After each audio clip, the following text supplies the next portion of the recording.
Sampurasun baraya priangan kembali di Potret mengurai cerita membingkai asa. Seperti biasa jangan lupa baraya klik dulu tombol like, share, komen dan juga subscribe dan jangan lupa nyalakan lonceng notifikasinya. Kita akan segera kembali di Potret mengurai cerita membingkai asa.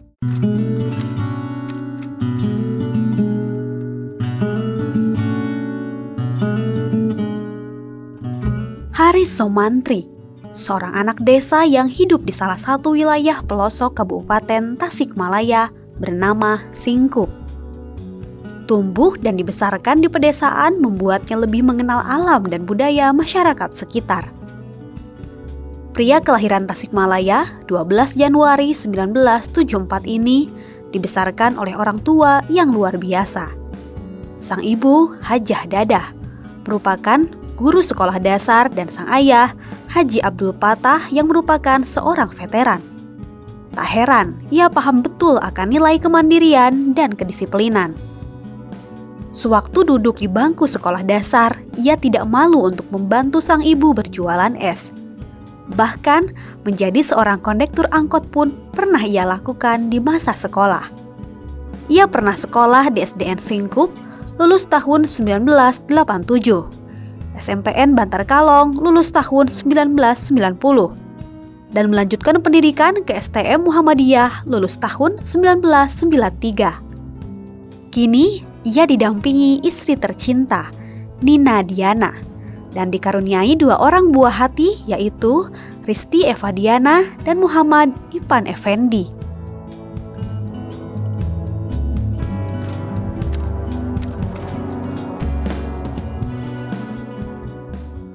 Kembali di Potret mengurai cerita membingkai asa.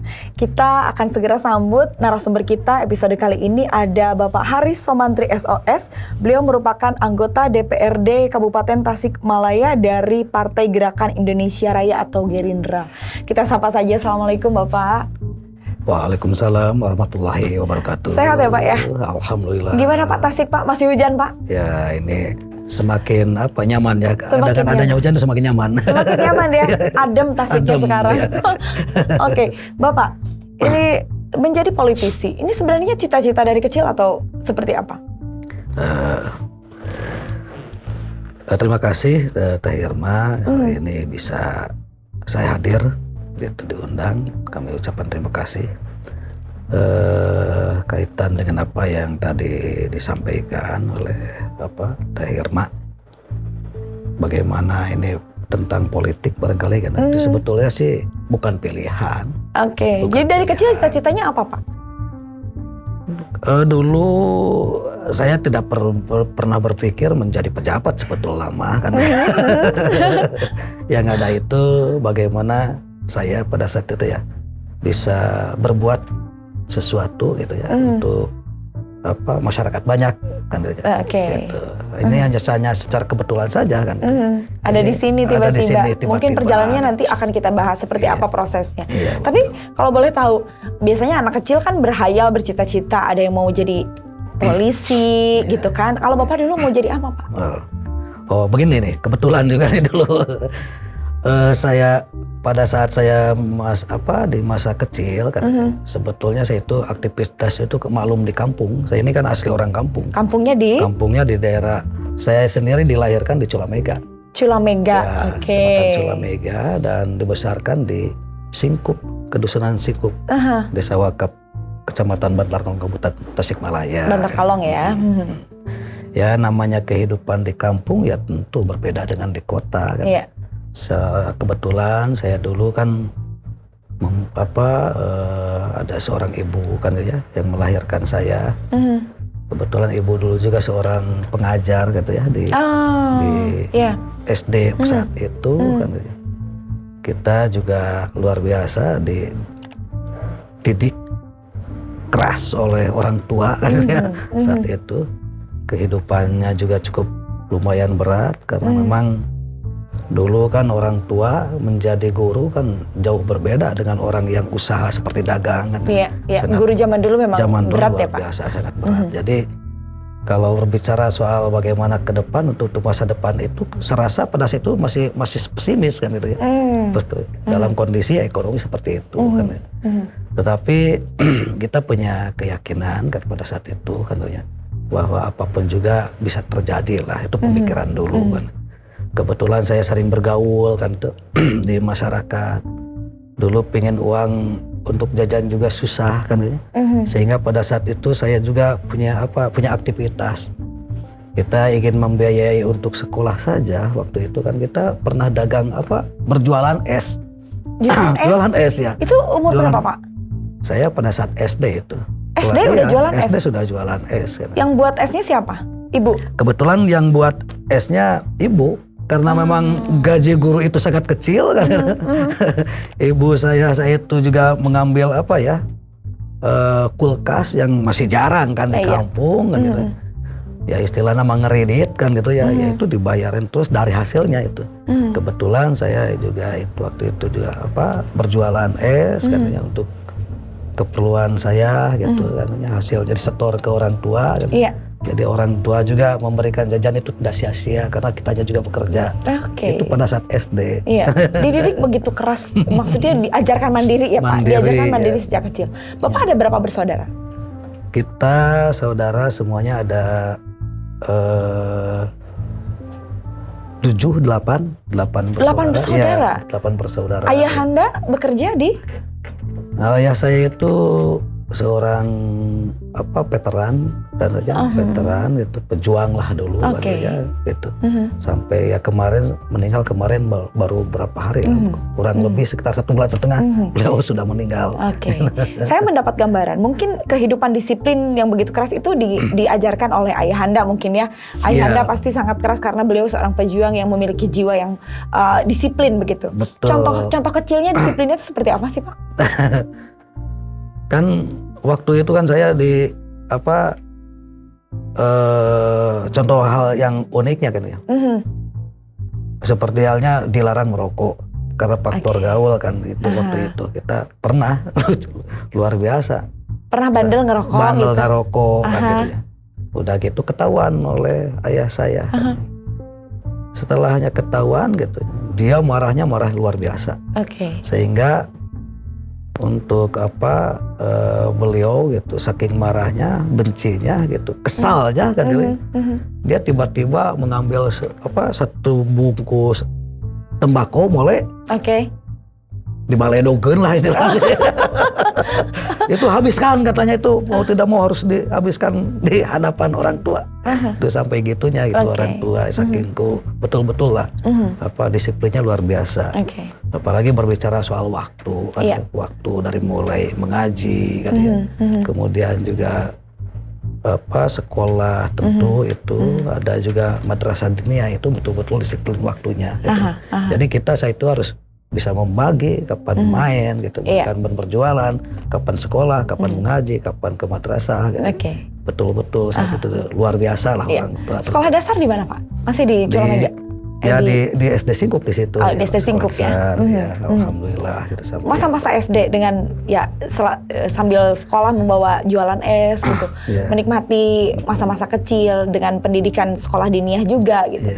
Menikmati masa kecil dengan bermain tentunya dengan teman-teman Pak. Kalau di Lembur kan banyak sekali tuh permainan yang unik-unik. Mungkin anak zaman sekarang jarang mengetahui ya permainan zaman dulu. Betul. Wah, kita kalau urusan bermain saat itu ya memang kehidupan di kampung kan kalau dibanding dengan anak-anak sekarang itu luar biasa. Anak-anak dulu ya saat kita masih kecil, kita kan suka bermainnya main pecle, kan ada istilah main kasti yang sampai hari ini sudah sirna, itu sudah tidak ada, sudah punah. Sehingga itu kan terbangun persaudaraan, persatuan dan kesatuan, disitulah gitu munculnya itu gitu. Kemudian melanjutkan sekolah di SMP atau di MTS? Kita setelah beres SD dilanjutkan di SMP, SMP-nya di SMP Bantar Kalong, SMP Negeri Bantar Kalong. Saat itu kita juga dititipkan katanya di salah satu pesantren di Cibenying waktu itu kan gitu ya, itu bersama-sama dengan kakak. Ya kita kakak itu ada bertiga. Ada yang yang kakaknya, yang satunya lagi ada 2 pokoknya itu ya, yang sekolahnya di sama-sama di SMP. Kita saya itu kelas 1, kakak kelas 3, kemudian juga ada yang di SMA kan gitu ya. Nah di pesantren, kemudian pesantren waktu itu sering sakit kan gitu ya, sakit-sakitan gitu. Itu pesantren kita udah sekitar 2 tahun. Jadi kita pindah, ditarik kan gitu di salah satu tempat, itu disatuin dengan kakak-kakak. Nah saat itu dibagi tugas. Karena kakak-kakak ini kan sekolahnya itu siang dan saya pagi. Jadi kalau kakak-kakak mau kita kalau mau berangkat pagi itu makannya itu dipasakin oleh kakak-kakak. Nah, sementara kalau kakak-kakak sekolahnya siang, saya pulang duhur kan, maka yang menyediakan makanan itu saya sendiri menyediakan. Kakak-kakak berdua buat itu. nanti kakak pulang sekolah, Ya, nanti betul. bapak yang menyediakan gitu ya. Itu ditinggal di satu rumah tanpa orang tua tentunya. Satu rumah tanpa orang tua, itu kos lah istilahnya. Iya, kos istilahnya. Kemudian tadi pernah menikmati masa-masa di pesantren gitu ya. Itu apa sih yang membuat jadi sering sakit? Apa karena tidak terbiasa di rumah, kemudian ada mungkin lingkungan yang berbeda atau apa Pak? Begini, waktu itu kan waktu pesantren sakit-sakitan itu sebetulnya bukan karena pesantrennya. Kalau pesantrennya sih normal-normal saja kan. Karena mungkin pertama waktu itu jujur saja kita yang tidak mempunyai itu waktu itu kan belajarnya ini. Jadi setelah sekolah kan gitu ya. Langsung belajar. Iya, langsung belajar kan. Padahal sesungguhnya indah kan ya. Kalau kita melihat gitu dari sisi pendidikannya kan ya. Kita udah pendidikan pengetahuan umumnya, agamanya gitu. Dan alhamdulillah hari ini juga sudah dirasakan oleh kita. Betapa luar biasanya gitu kita hasil dari pada saat pesantren kan. Kemudian juga sekolah di SMP, alhamdulillah kan gitunya. Gitu. Dituntut mandiri, terpisah dari kedua orang tua. Dan itu tidak berhenti. Berhenti sampai saya masuk ke tingkat SLTA gitu ya kan. SMA-nya di mana Pak? STM saya di sini. STM ya di kota di sini STM ya. Tinggalnya juga di pesantren juga. Di pesantren Cideng Balong waktu itu almarhum Kiai Haji Muhammad Najmuddin. Itu selama hampir 2 tahun juga gitu. Jadi dari mulai SMP kita masuk pesantren di tingkat SLTA-nya juga tetap masih pesantren itu tidak pernah ditinggalkan gitu. Iya. Gitu. Anak STM itu kan terkenal bangor gitu Pak, baong ya. Apa ya mungkin bahasa halusnya atraktif gitu ya kan? Begitu juga kah Bapak dulu? Ya namanya juga anak generasi laki. muda kan kita laki-laki, kemudian juga sekolahnya di STM tentu. Karena dulu pada saat STM itu jujur saja, saya kan ditempatkan dan juga sama teman-teman itu dulu itu kan orang tuanya juga dianggap mampu. Kan sementara kita di bawah jauh dibandingkan dengan mereka. Sampai saya itu dikasih bekal untuk makan itu ya. Di sampingnya beras gitu kita. Untuk makan itu tidak kurang dari Rp50 saat itu. Bekal satu harinya. Rp50 sehari? Iya. Nah, maka saya kan udah tinggal dari pesantren, pindah lagi saya ke saudara tempatnya di Gang Haji Idi di sini. Kebetulan ada saudara dan beliau juga sebagai PNS ya. Jadi kalau pulang ngantor itu karena dia punya angkot di 04 waktu itu kan. Kita juga setelah sekolah juga ikut jadi ngenaikan lah istilahnya waktu itu. Luar biasa Bapak perjuangan. Kita pernah jadi kenaik di 04 kan gitu ya. Seperti apa rasanya Pak? Masih sangat muda sudah harus mandiri dengan bekerja mencari uang, itu seperti apa? Sebetulnya kan itu dituntut dengan situasi dan keadaan kan. Kita juga memahami kan tidak bisa memaksakan kondisi keadaan orang tua. Hanya bagaimana kita mencari kan ya, memanfaatkan waktu yang ada kan sebagus mungkin, sebaik mungkin. Karena apapun juga yang pernah saya alami itu bisa sesungguhnya itu pernah dilakukan. Pernah merasa sangat berat? Bukan berat lagi. Waktu gini lah, dulu juga yang namanya di SMA kan lagi pengen keren kan? Pengen gitu. keren. Kita juga pernah punya pacar kan ya, pacar satu sekolah kan ya. Kemudian kebetulan waktu itu kita punya pacar di wilayah Mangkubumi kan ya. Saya kira perhitungan saya itu nggak bakalan ketemu kan. Tetapi nggak bakalan ketahuan. Nggak bakalan ketahuan kan gitu. Tapi mau tidak mau karena memang jalurnya ke situ kan ya. Dengan sendirinya pada saat saya menjadi kenaik kan ceritanya begini ya. Saya dari dari Cibanyaran kan ya, mau ke kota, kemudian juga banyak OSIS yang naik kan. Itu si Ayayat kan. Ada yang nyetop. Itu tuh katanya muatan, saya bilang nggak ada. Padahal tahu bahwa yang penumpangnya yang naik itu adalah pacar saya. Pura-pura nggak kelihatan. Pura-pura nggak kelihatan. Naik, gitu. Tapi akhirnya pacarnya tahu, Pak. Ya kan Ayayat kan nggak tahu kan itu. Nggak tahu bahwa mundur itu juga kan, tetap harus ditaikin kan.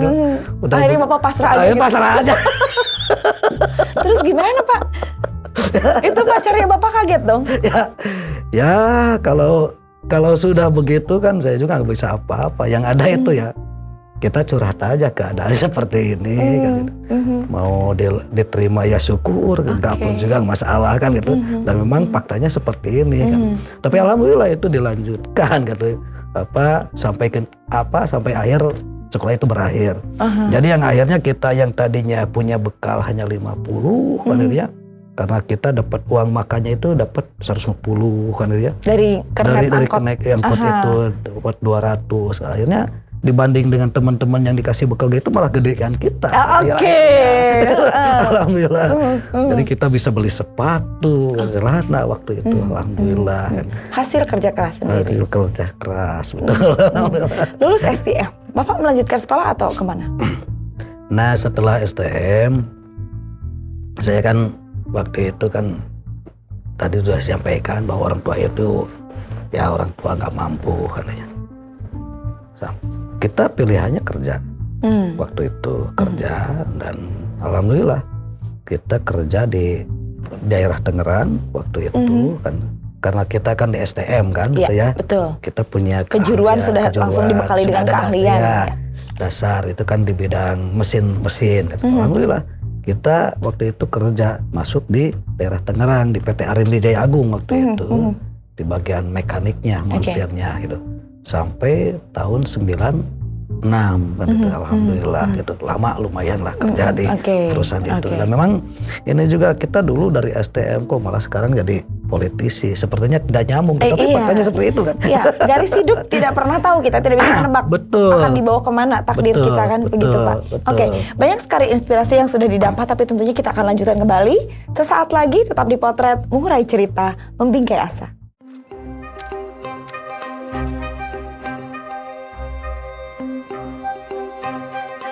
Setelah tuntas menjalani masa sekolah di bangku SMK, ia tidak langsung melanjutkan ke jenjang perkuliahan karena keterbatasan biaya. Ia memilih untuk bekerja di salah satu pabrik di Tangerang. Pulang ke kampung halaman membawanya menuju perjalanan berbeda, menjadi seorang kepala desa di usia muda. Meski awalnya tidak begitu tertarik, namun berkat banyaknya dukungan masyarakat ia maju dan berhasil menjabat selama 2 periode. Selama ia menjabat sebagai kepala desa, ada banyak hal yang ia upayakan untuk melakukan perubahan, terutama dalam hal pembangunan desa. Alhasil, ia mampu merubah desa yang dulunya tertinggal menjadi desa yang lebih maju dalam berbagai sisi. Baginya, dekat dengan masyarakat amatlah penting untuk mengetahui apa saja kebutuhan masyarakat, karena menurutnya pejabat adalah pelayan masyarakat. Tak heran kepercayaan masyarakat begitu melekat pada dirinya, sehingga sang istri pun dipercaya masyarakat untuk melanjutkan kiprahnya sebagai seorang kepala desa.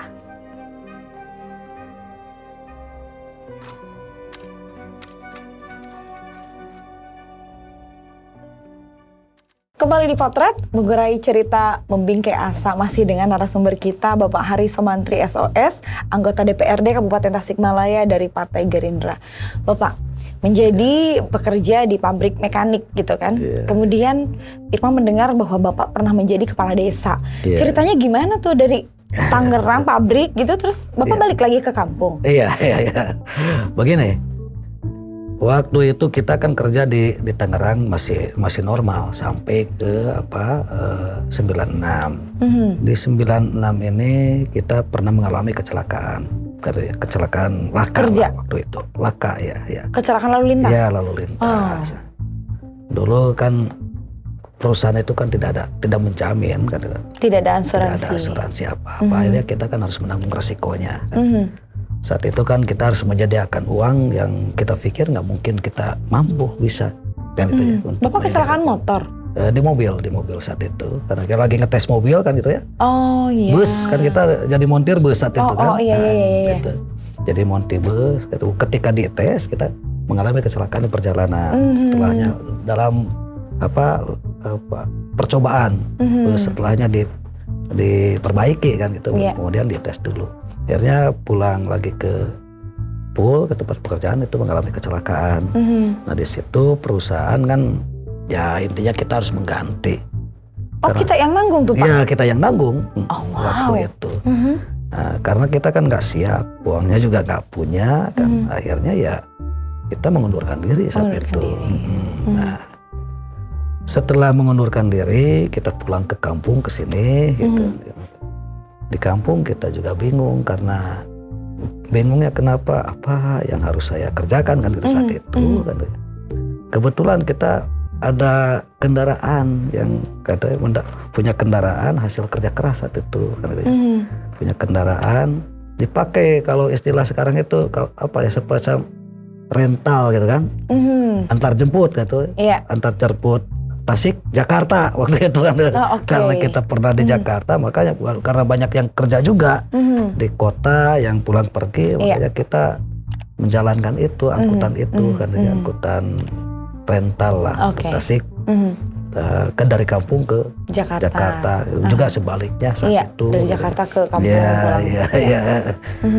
Terus setelah itu kita kebetulan juga sering aktif kan gitu ya. Sering aktif di kampung kan. Dan di kampung ini kan dulu kan belum ada jalan bagus. Ke rumah kita saja jalan kaki.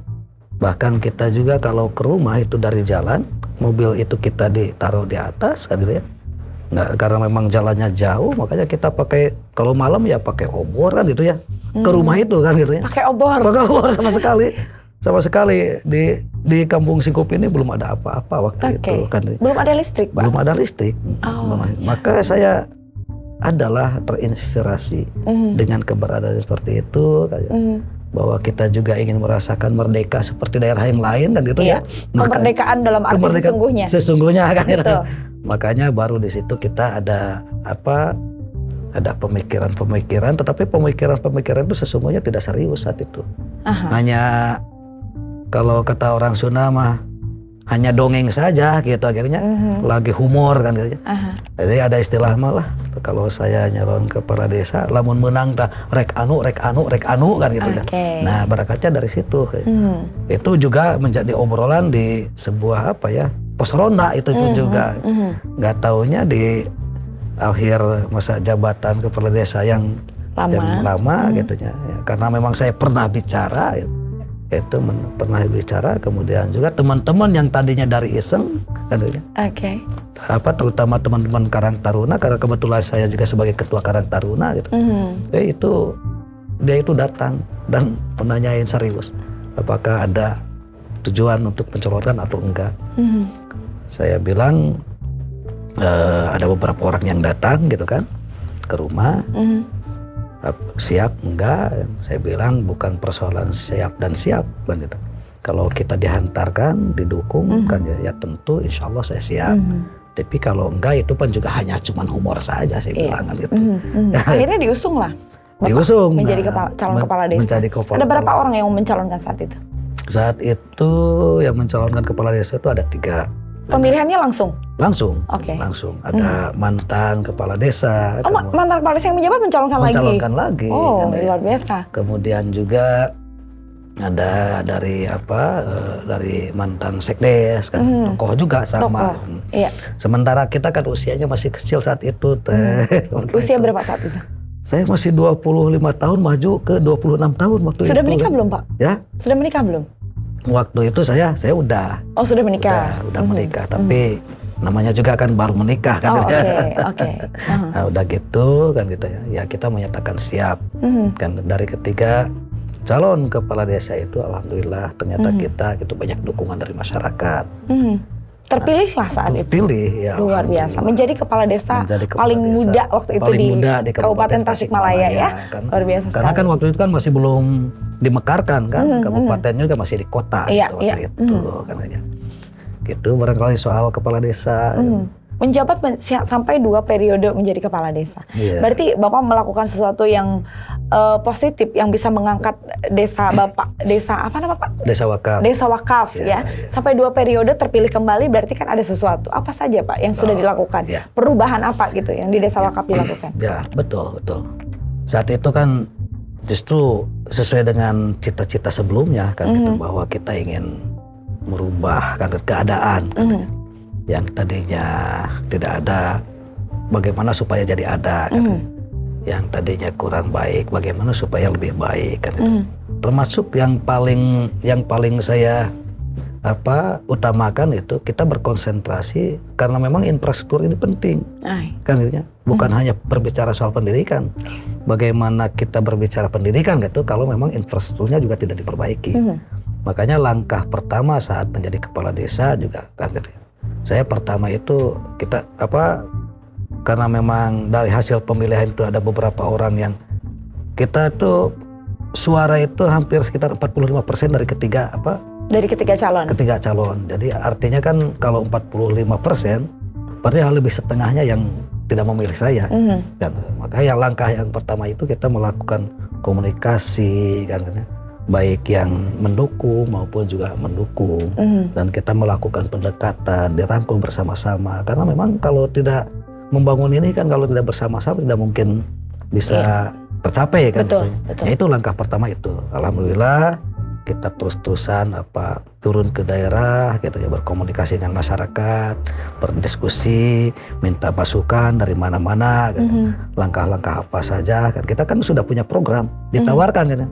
Dan ini yang kita garap pertama dulu kan katanya. Akhirnya ada kesepakatan sehingga yang menjadi prioritas itu pertama listrik. Saya itu kan belum ada listrik.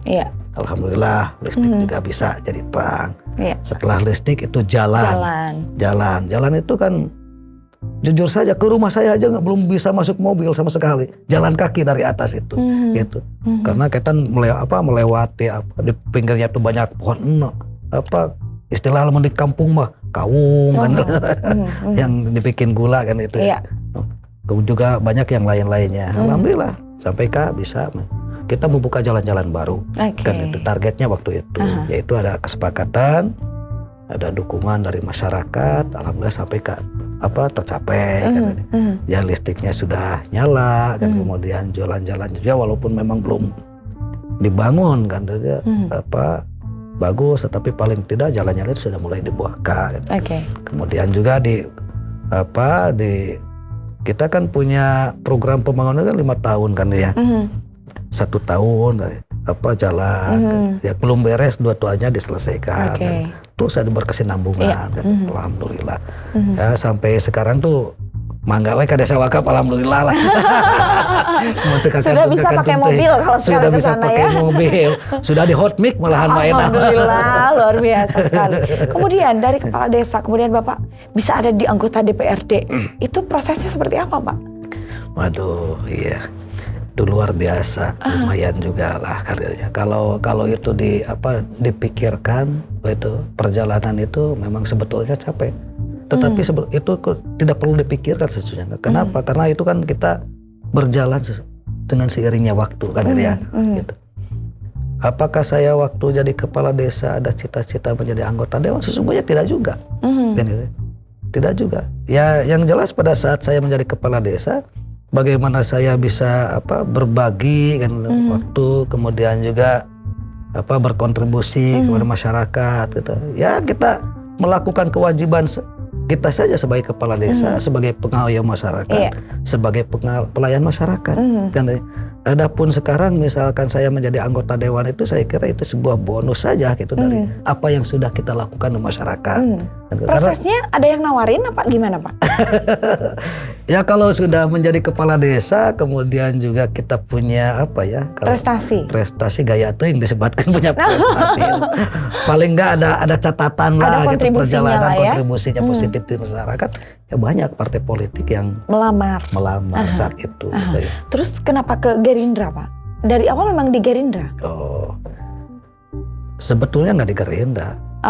Sebelumnya juga kita pernah aktif mendukung. Awalnya kan kita mendukung para kandidat calon legislatif waktu itu kan kita pernah mendukung di P3 ya, tentu kita beraktivitasnya juga di P3 kan. Di tahun 2009 ya. Kita saat menjadi kepala desa, dulu kan kepala desa mau mencalonkan itu tidak perlu berhenti, cukup dengan cuti kan. Oh begitu. Dulu ya, kita maju di tahun 2009 dari Partai Kebangkitan Bangsa. Partai Kebangkitan Bangsa ya, justru PKB, ya betul. Dari situ kita karena memang perhitungan saya yang dilihat ada peluang dan kesempatan itu di PKB saat itu kan ya. Jadi kita dicalonkan di PKB di tahun 2009. Nah tapi itu kan kita tidak berhenti dari kepala desa, kita hanya cuti saja. Jadi perhitungan saya lah, ya udahlah kalaupun mau berkiprah gitu ya di politik, mungkin hari ini kesempatannya. Kalaupun kita dinasibkan, ditakdirkan jadi ya syukur alhamdulillah kan itu. Kalaupun enggak ya kita balik lagi ke kepala desa. Bertugas kembali jadi kepala desa. Kalau dulu kan begitu. Kalau sekarang kan enggak. Harus mundur sekali. Betul. Jadi kalau sekarang kepala desa kan kalau mau mencalonkan harus mikir-mikir dulu kan gitu. Kalau dulu saya kan sudah terpikirkan ketika saya tidak berhasil, dan saya tentu balik lagi ke kepala desa masyarakat lagi. Itu aja perbedaannya itu. Alhamdulillah gitu. 2009 langsung masuk atau tidak Pak? Ya saat itu suara lumayan, tetapi ya belum ditakdirkan saja waktu itu kan. Belum rezekinya gitu. Kayaknya Bapak mesti udahlah kerjain dulu nih di sini kepala desanya selesaiin dulu gitu ya. Betul. Ya sepertinya seperti itulah gitu. Ya bereskan dulu. Ya memang buktinya seperti itu. Saya kembali lagi menyelesaikan tugas di masyarakat kan. Di situ saya bekerja lagi, diusahakan supaya lebih baik kan gitu ya. Terus aja kan sampai akhir masa jabatan. Di akhir masa jabatan tahun berapa tuh Pak? Tahun 2011 kan? 2011. Di 2011 kebetulan ya karena saya itu jujur saja mungkin penilaian masyarakat dan dirasakan oleh masyarakat PNAB dianggap dekat banget gitu ke masyarakat. Karena kan abi dilakukan, maka waktu itu kan sering menolong kan. Karena kewajiban kita kan menolong terhadap orang yang sakit, orang yang meninggal. Pokoknya yang namanya masyarakat yang sedang lagi kepahitan itu kita selalu hadir saat itu. Bukan apa-apa itu kan karena memang kita sudah pertama tugas dan itu muncul dari hati nurani kita bahwa itulah yang harus dilakukan saat itu. Nah di saat 2011 kita habis masa jabatan karena memang masyarakat juga mungkin karena memang sudah merasa dekat, sudah nyaman, tidak tanggung, tidak canggung ada apa-apa itu mereka itu berani kan gitu ya.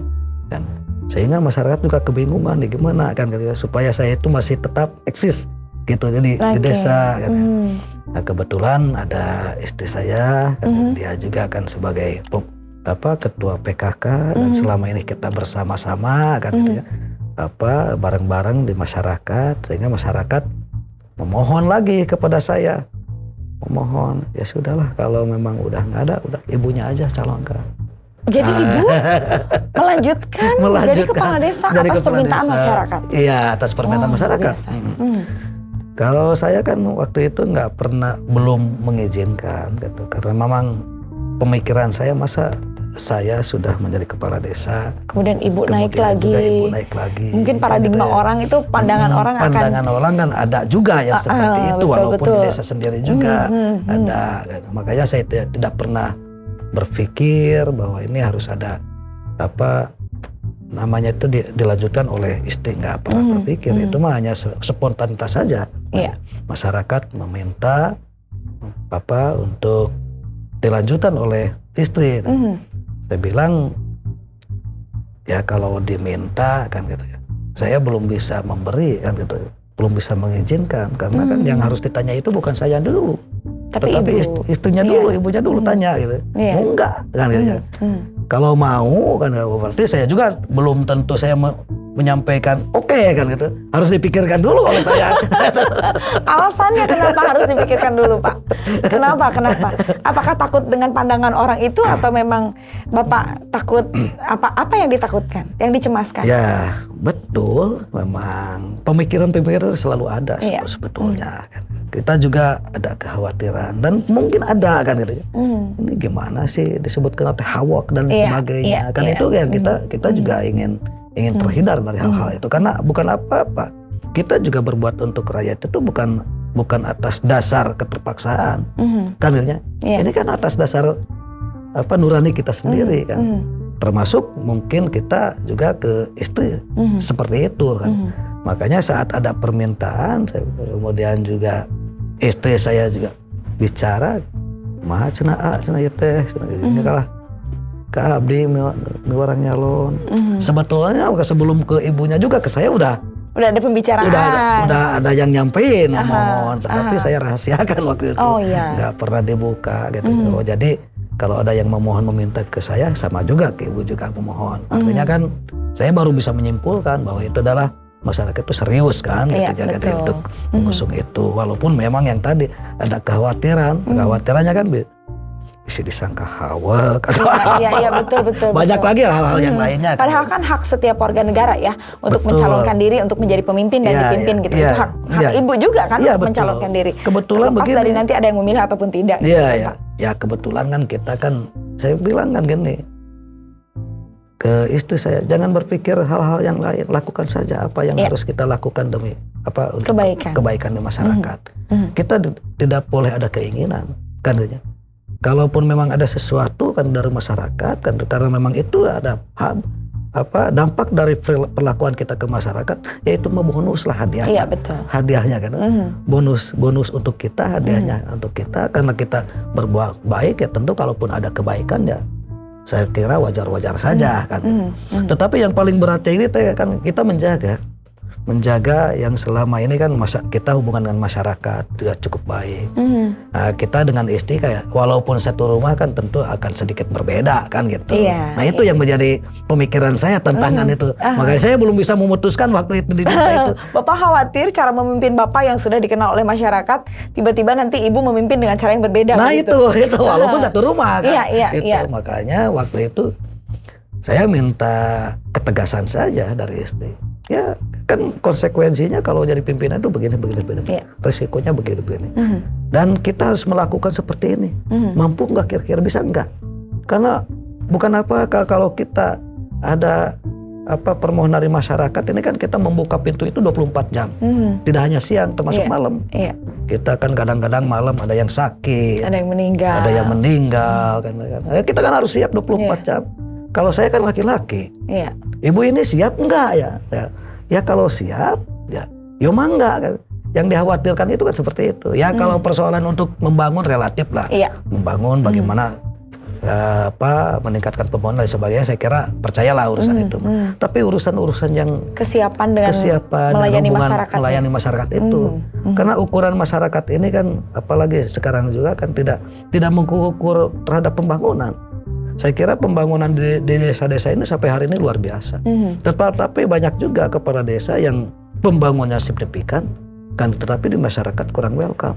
Ya salah satu persoalannya kan itu karena memang kurang dekat.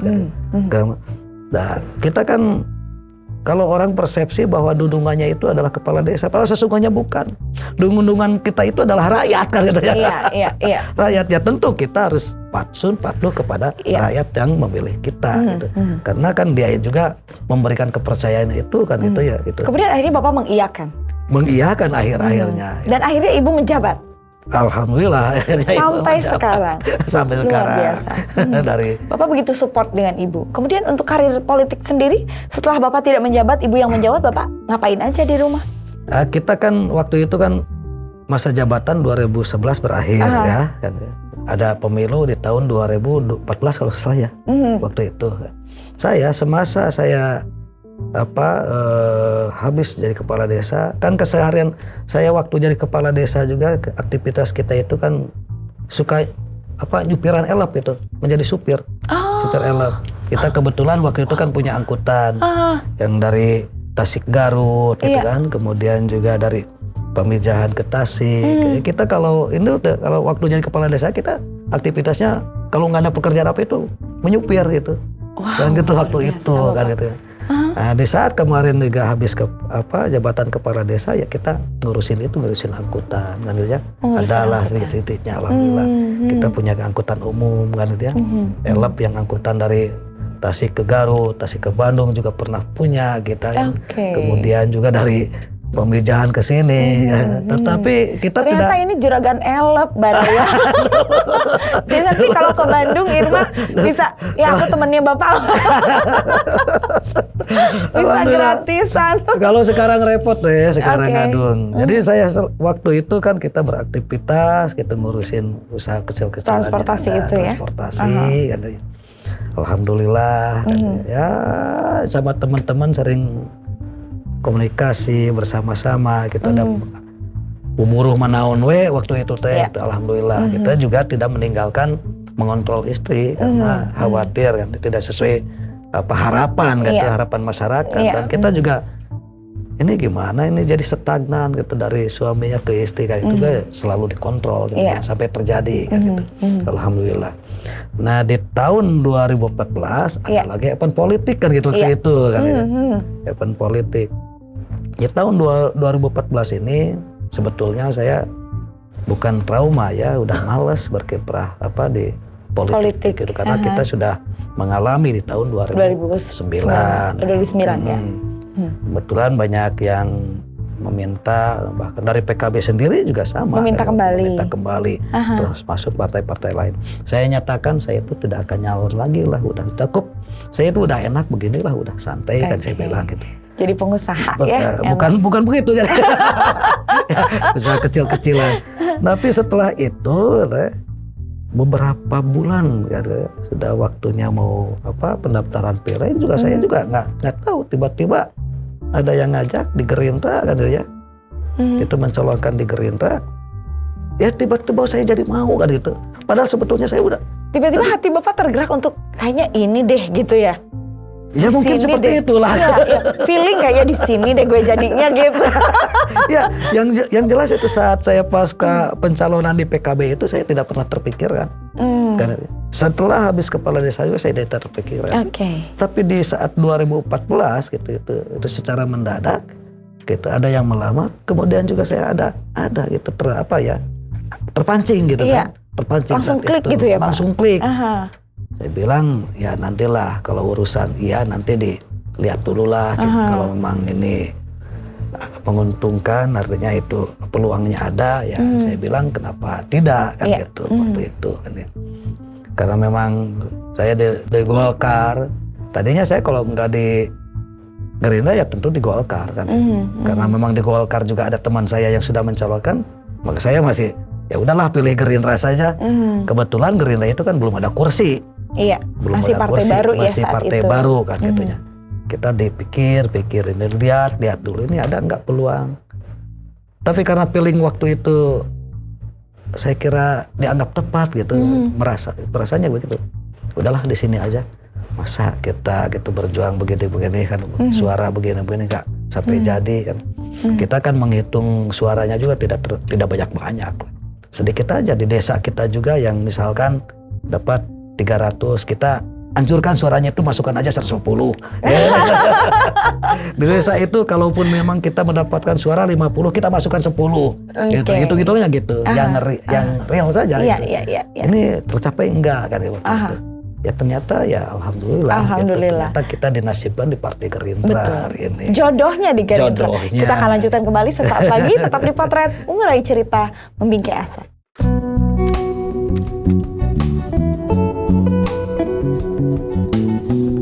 Dua periode menjadi kepala desa, menjadi modal untuknya berkiprah dalam dunia politik. Perjalanannya pun didukung penuh oleh masyarakat.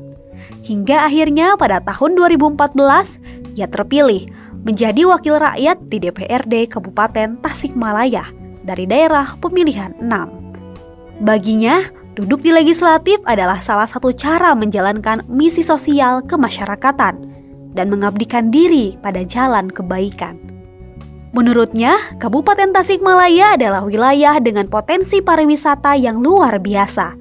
Maka dari itu, penting untuk dikembangkan dengan serius, supaya kontribusinya terhadap pendapatan asli daerah mengalami peningkatan.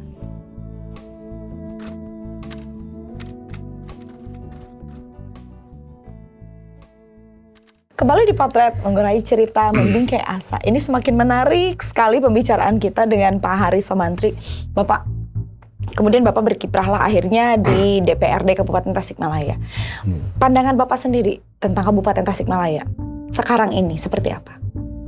Ya, untuk Kabupaten Tasikmalaya kebetulan kan tadi, sebetulnya kan ini menjadi PR kita bersama kan ya. Kan ya. Kabupaten Tasikmalaya ini saya juga terinspirasi kan, masih tetap adalah kan untuk politiknya gitu. Tetapi tujuannya kan tidak lebih dari itu, hanya bagaimana kita bisa membantu kan ya. Punya kewajiban kita membantu membangun Tasikmalaya itu supaya lebih baik kan gitu ya. Itu. Tadi sampai hari ini kan kita juga masih berpikir positif kan gitu ya. Optimisme juga masih tinggi. Saya yakin bahwa Kabupaten Tasikmalaya itu dengan kehadirannya kita dan pemerintahan yang baru ini akan lebih maju. Saya optimis kan gitu ya. Itu makanya insya Allah lah kami, saya sendiri kan gitu ya, untuk menyikapi bagaimana Kabupaten Tasikmalaya ini kan ke depan, saya optimis itu Kabupaten Tasik itu akan seimbang dengan kabupaten-kabupaten yang lain, akan lebih maju lah kan gitu ya. Makanya kita juga tidak mau ketinggalan kan gitu, dalam hal itu kan.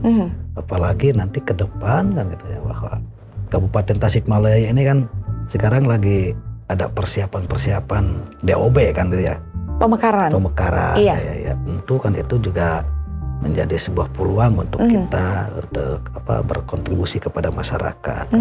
Walaupun memang pada dasarnya kita ingin berbuat sesuatu itu kan tidak perlu dengan jabatan. Walaupun kita tidak punya jabatan pun juga ya kita bisa sebetulnya berkontribusi membangun Kabupaten Tasikmalaya. Apalagi ya kita punya jabatan, punya kewenangan yang bisa mengatur sesuatu gitu kan Pak. Kemudian 2 kali menjabat menjadi anggota DPRD Kabupaten Tasikmalaya. Seperti apa Bapak melihatnya DPRD Kabupaten Tasikmalaya? Anggota dewannya sendiri solidkah atau seperti apa? Ya tentu solid karena kan di DPR ini kan pada dasarnya itu semua juga wakil rakyat namanya kan gitu. Sehingga dibingkai dengan nama DPR, Dewan Perwakilan Rakyat. Kalau memang tidak ada kebersamaan, saya kira omong kosong ini ingin menjadikan Kabupaten Tasikmalaya maju dan lebih baik. Ya tentu ya mau tidak mau harus ada kebersamaan. Dan saya yakin teman-teman juga masih solid karena mempunyai cita-cita yang sama lah. Visi dan misi yang sama untuk membangun. Iya. Misinya jelas. Ya tentu untuk mendukung visi misi itu tidak akan tercapai kalau memang tidak ada kebersamaan. Untuk pemerintahnya sendiri, apakah ada sesuatu yang mungkin perlu diperbaiki? Kritikan dari Bapak untuk pemerintahannya sendiri seperti apa? Ya tentu saja gitu. Untuk pemerintahan yang baru ini kan dihadapkan kepada situasi yang sulit kan itu. Pasca kemarin kan kita mengalami, pertama kan adanya pergantian kepemimpinan kan waktu itu kan dari Pak U kan ya. Pak U menjadi wakil gubernur. Ya diganti oleh Pak wakilnya juga naik Pak Ade Sugianto. Ya, dan ditetapkan menjadi bupati kan itu masih masa transisi kan itu. Kemudian juga masuk ke era pilkada kan ya, pilkada yang kemarin terjadi itu pun juga masih transisi. Setelah dalam pilkada itu kita sudah masuk dalam situasi yang sulit waktu itu kan, sudah Covid ya, pandemi Covid waktu itu. Ya tentu kita stagnan selama ini. Dari mulai pergantian kepemimpinan yang lama Pak U ke Pak Pak Haji Ade Sugianto ini sampai sekarang masih stagnan. Hanya karena pandemi COVID itu kan sampai sekarang kan ya. Maka tentu ya kami juga percayalah kepada Pak Bupati dan jajarannya gitu. Saya percaya dan saya yakin katanya beliau itu ada tujuan yang lebih baik bagaimana membangun Tasikmalaya yang hari ini kan jujur saja Tasikmalaya ini kan berbeda dengan kota. Pertama kan wilayahnya juga lebih luas kan gitu ya. Kemudian juga penduduknya juga banyak. Pasti. Terdiri dari 39 kecamatan, sementara kota berapa kan gitu ya. Kemudian juga desanya juga kelurahan di kota hanya berapa? Nggak sampai 100 kali untuk di kota. Tetapi kalau untuk di kabupaten ini kan 351 desa gitu yang ada. Ya tentu ini kan menjadi beban pemerintah kabupaten tentunya, terutama dari sisi APBD-nya kan. Kemudian juga PAD-nya. Yang selama ini kan PAD kita kan didongkrak di kumah-kumah ge anger we sakitu kan gitu. Kenapa itu kan? Karena memang kita kan infrastrukturnya kan gitu ya. Betul. Infrastrukturnya kita berharap sebetulnya kan gitu. Daerah Kabupaten Tasikmalaya itu tidak jauh berbeda dengan daerah-daerah pariwisata yang lain. Contoh semacam misalkan di Gunung Kidul kan ya. Termasuk mungkin di kota kan di kota Bandung kan ya, di Kabupaten Bandung. Itu kan ada gunung-gunung kan yang luar biasa gitu menjadi penghasilan daerah kan gitu ya. Kita juga punya pantai yang sangat bagus, Pak. Ini yang menjadi kendalanya kenapa tidak bisa seramai atau seberkembang pantai-pantai di kota atau kabupaten lain tuh apa sebenarnya, Pak? Ya begini. Ya makanya tadi saya sudah mulai mengulas kan ke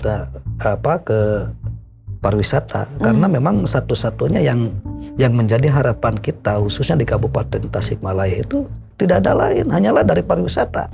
Karena apa? Kita kan punya gunung Galunggung. Kita lihat di Gunung Merapi. Bagaimana gitu penghasilannya itu kan di Gunung Merapi. Kemudian juga Gunung Tangkuban Perahu. Kan gitu ya. Itu cukup luar biasa gitu itu penghasilannya kan gitu ya. Kemudian juga pantai. Kalau kita lihat di Gunung Kidul itu kabupaten tertinggal waktu itu. Tetapi sekarang dia sudah bisa sejajarkan diri gitu dengan kabupaten-kabupaten yang maju dan memang maju kenyataannya. Itu hanya karena punya pantai di Gunung Kidul. Nah kita juga kan punya pantai kan, pantai dari mulai Cipatujah kan, sampai ke Cikalong, kemudian juga sebelahnya seperti itu. Bahkan ada lagi kita lebihnya, kita punya Pamijahan, kan pariwisata religi kan gitu ya. Betul. Ya tentu itu saya kira kan itu akan menjadi sumber pendapatan daerah kan. Ya makanya saya juga berharap itu mendorong kepada pemerintah kabupaten karena memang tidak ada lagi sumber yang lain. Dari mana? Kita di kabupaten ini kan tidak punya kota. Tidak punya mall ya. Tidak punya mall dan lain sebagainya. Kita mau retribusi parkir juga sangat kecil kan ya. Dari mana lagi kita kan? Rumah sakitnya juga ya seperti itu kan ya. Maksudnya kan tidak seperti di kota kan gitu ya. Tentu ini menjadi sebuah pemikiran bagi kita. Bagaimana kita bisa membangun ya gitu ya yang lebih baik kalau memang itunya tidak diperbaiki dulu infrastrukturnya. Infrastruktur infrastruktur. Makanya kita juga sering berkunjung bagaimana di tempat yang lain. Harapan kita kan supaya bisa diimplementasikan di kita kan gitu ya. Gitu, bisa diterapkan jangan hanya kita menonton saja, melihat saja, ngobrol saja tetapi tidak direalisasikan. Betul. Nah, jadi saya mendorong gitu ke pemerintah kabupaten karena memang kita itu kan alamnya juga sangat kaya raya. Salah satunya kita punya wisata yang tentu sampai sekarang ini belum signifikan kan, belum maksimal. Contoh seperti Galunggung kan gitu ya. Berapa itu penghasilannya kan. Ini kita yang selalu sering dalam kalau ada diskusi itu disampaikan bahwa ini pemerintah kabupaten melalui dinas pariwisata dan sebagainya itu tolonglah gitu supaya dibenahi betul-betul supaya betul-betul bahwa itu bisa menghasilkan kan gitu. Jadi tidak hanya mangga coba tinggali ke Cipatujah ayeuna kan gitu ya. Ke sepanjang pantai kan bagaimana orang mau datang kan gitu ya. Dan orang yang mau datang itu kan harus didesain dulu. Bagai seindah-indahnya, sebaik-baiknya, biarkan orang nyaman, dan lain sebagainya itu harus ditata dengan baik. Itu harus di semua tempat pariwisata yang itu. Seharusnya kan gitu ya, menganggarkan yang lebih besar lah gitu ya. Untuk membangun infrastruktur. Insya Allah kan gitu. Jangan sampai seperti terjadi sekarang. Ya belum maksimal, udah gitu kita tidak ada investor kan. Jadi orang yang mau ke Singaparna saja tidurnya di kota kan gitu ya. Iya. Datangnya ke kita kan gitunya. Tetapi PAD-nya penghasilannya orang kota kan gitu. Iya. Nah, harapan saya gitu. Makanya dengan pariwisata ini segala sesuatunya dibangun. Bisa kerjasama dengan pihak-pihak yang lain. Investor ya. Bagaimana kita bisa mendatangkan investor. Oke. Ya. Menuju 2024 nih, Bapak rancangannya nih 2024 mau kemana Pak? Masih di kabupaten kah? Atau mau ke provinsi kah? Atau mau kemana Pak? Ya, selama 24 itu masih jauh Pak. Iya. Sampai hari ini tuh masih belum terpikirkan sebetulnya. Tapi Gerindra kan sudah bikin rencana mungkin. Pemetaan Iya, gitu kan? Kalau rencana pemetaan ya tentu ya harus kan gitu ya. Kebetulan kita juga sekarang kan di Gerindra itu menjadi kota OKK kan gitu ya, yang punya kewajiban, punya tugas kan gitu ya, punya tanggung jawab tentunya bagaimana kita membangun partai ini di tahun 2020 itu menjadi lebih baik, menjadi lebih besar kan gitu ya. Ya tentu ini menjadi PR utama buat saya secara pribadi khususnya gitu, karena itu kan sebuah komitmen gitu ya, berlabuh di Gerindra dan kita sebagai pengurus di Gerindra ya tentunya itu kan punya kewajiban gitu untuk bagaimana Gerindra itu supaya naiklah nanti Sekarang ini ada berapa kursi dari Gerindra Pak? Alhamdulillah dulu kan dari 4 kursi ya gitu, yang periode kedua ini menjadi 9 kursi. 9 kursi. Targetnya 2024 berapa kursi Pak? Ya kita target 2024 itu seenggaknya mempertahankan lah ya. Paling ya pertama kita target dulu kan. Target dulu kita sudah komitmen sama teman-teman kan ya, termasuk juga pimpinan DPC Kabupaten Tasikmalaya gitu. Ya inginnya lebih dari 12 kursi. Cita-citanya kan. Amin. Tetapi ini juga tentunya juga kita bagaimana kita bisa mempertahankan. Target kita itu bukan hanya mempertahankan, itu tentu saja, tetapi bagaimana kita menaikkan kursi yang tadinya 9 bisa lebih. Itu aja. Itu target kita. Untuk Gerindra sendiri pasti ada bocorannya nih, Bapak pasti paling tahu. Apakah ada rencana untuk mencalonkan bupati? Bupati. Ya tentu kalau semua partai pun juga kan tujuannya ke situ, semua juga gitu ya. Semua yang di partai itu kan dibangun itu untuk membuat jalan gitu ya. Ke pemerintahan. Untuk menuju ke pemerintahan. Eksekutif. Dari mulai pusat kan ya, provinsi, kabupaten dan kota. Kalau tidak begitu saya kira untuk apa mendirikan partai. Jadi untuk 2024 ada nih rencana ya, tentu untuk saja. mencalonkan. Ya, namanya sudah ada Pak? Ya belum dong. Ini kayaknya masih ditutup-tutupin deh namanya. Belum. Tapi Bapak sendiri nggak kepikiran toh? Kayaknya saya jadi bupati deh 2024 gitu. Ada nggak Pak? Kalau saya ini kan berjalanlah seperti ayat yang mengalir saja. Seperti perjalanan yang sudah ke belakang. Kita itu tidak berlebihan punya cita-cita. Kalaupun ada itu adalah bonus kan hasil dari sebuah perjuangan. Iya betul. Itu saja.